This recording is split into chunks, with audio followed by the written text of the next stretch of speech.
നമസ്കാരം. അനിഴം നക്ഷത്രം. അനിഴം നക്ഷത്രക്കാർക്ക് ആദിത്യ ദശ, സൂര്യദശ, കുജദശ, ചൊവ്വാദശ, കേതുർദശ, ഈ 3 ദശയും, അതായത് ആദിത്യൻ, ചൊവ്വ, കേതു, ഈ 3 ദശകളും ഇവർക്ക് കുറച്ച് ബുദ്ധിമുട്ടുള്ള കാലയളവ് തന്നെയാണ്. അനിഴം നക്ഷത്രക്കാർക്ക് ശിവൻ, ശാസ്താവ്, ഈ ക്ഷേത്രങ്ങളിൽ ശിവൻ്റെയും, അതായത് മഹാദേവൻ്റെ ക്ഷേത്രത്തിലും ശാസ്താവിൻ്റെ ക്ഷേത്രത്തിലും ദർശനം നടത്തുന്നത് നല്ലതാണ്. നിത്യദർശനമാണെങ്കിൽ അത്രയും നല്ലത്. ഇനി അതല്ല, ഇടയ്ക്കൊക്കെ പറ്റുന്നുള്ളൂവെങ്കിലും നിങ്ങളുടെ പക്കപ്പിറന്നാളുകളിലാണെങ്കിലും ചെയ്യാം.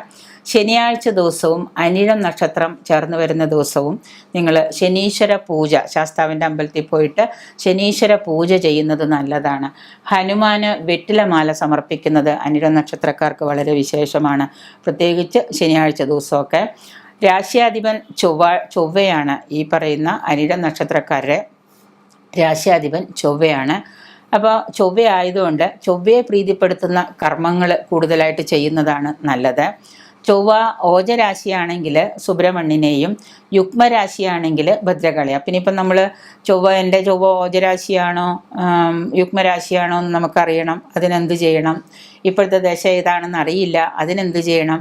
നമ്മൾ ചെയ്യേണ്ടതെന്ന് വെച്ച് കഴിഞ്ഞാൽ നമ്മുടെ ജാതകം എടുത്തിട്ട്, നേരത്തെ പറഞ്ഞിട്ടുള്ളതുപോലെ ജാതകം എടുത്തിട്ട് നമ്മുടെ ഈ ദേവത ചൊവ്വ ഓജനാണോ യുഗ്മരാശിയിലാണോ നോക്കുക. ഓജരാശിയിലാണെന്നുണ്ടെങ്കിൽ സുബ്രഹ്മണ്യനെ നമ്മൾ ഭജിക്കുക, യുഗ്മരാശിയിലാണെങ്കിൽ ഭദ്രകാളിയെ ഭജിക്കുക.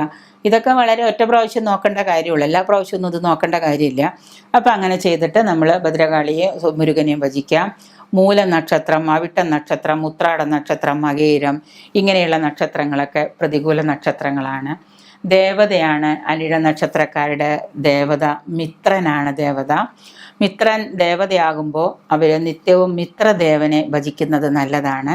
അനിഴ നക്ഷത്രക്കാർക്ക് ഭജിക്കാനുള്ള ദേവത മന്ത്രം എന്ന് പറയുന്നത് ഓം മിത്രായ നമ എന്ന മന്ത്രമാണ്. ആ മന്ത്രം എല്ലാ ദിവസവും നിങ്ങൾ നിങ്ങളുടെ ഇഷ്ടപ്രകാരം ചാൻറ്റ് ചെയ്തുകൊണ്ടിരുന്നു കഴിഞ്ഞാൽ നിങ്ങൾക്ക് കുറേയൊക്കെ പ്രശ്നങ്ങൾ നിങ്ങളെ പരിഹരിക്കാൻ സാധിക്കും. പിന്നെ ഈ പറയുന്ന പോലെ ശനിയുടെ ക്ഷേത്രങ്ങളിൽ നിത്യദർശനം നടത്തുക, ശാസ്താവിൻ്റെ ക്ഷേത്രത്തിൽ നിത്യദർശനം നടത്തുക.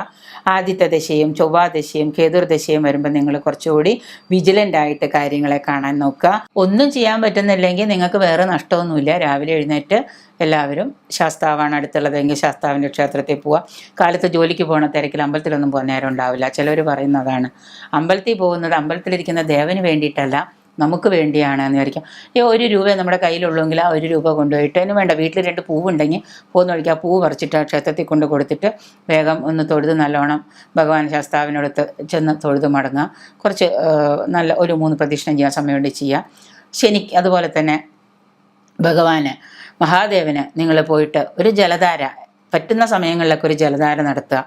വലിയ കാര്യങ്ങളൊക്കെ ചെയ്യാൻ നിങ്ങൾക്ക് തോന്നുന്നുണ്ടെങ്കിൽ, വലിയ കാര്യങ്ങളിലേക്ക് നിങ്ങൾ ഇറങ്ങുമ്പോൾ പ്രത്യേകിച്ച് വലിയ തടസ്സങ്ങളൊന്നും ഇല്ലാതിരിക്കാനായിട്ടൊരു ക്ഷീരധാര ഏർപ്പാടാക്കുക. ഇങ്ങനെയൊക്കെ ചെയ്തു കഴിഞ്ഞാൽ നിങ്ങളുടെ കുറേ ദോഷങ്ങൾ, ഈ ദശാകാലങ്ങൾ, ആദ്യത്തെ ദശാകാലം എന്നൊക്കെ പറഞ്ഞാൽ നമുക്ക് ബുദ്ധിമുട്ടുകൾ വന്നു കഴിഞ്ഞാൽ നമ്മൾ ചിലപ്പോൾ ഒരുപാട് ബുദ്ധിമുട്ടുകൾ അനുഭവിക്കേണ്ടതായിട്ട് വരാം. അതുപോലെ കുജനാണെങ്കിലും കേതുവാണെങ്കിലും ഈ ദശാകാലങ്ങളൊക്കെ അനിഴ നക്ഷത്രക്കാർ പ്രത്യേകം സൂക്ഷിക്കുക. എന്നിട്ട് അതിന് വേണ്ട വഴിപാടുകളൊക്കെ ചെയ്ത് ശാന്തികർമ്മങ്ങളൊക്കെ ചെയ്ത് വിധിയാവണ്ണം നല്ല ഒരു നല്ലൊരു ഗുണഫലങ്ങൾ നിങ്ങൾ നേടിയെടുക്കാൻ നോക്കുക.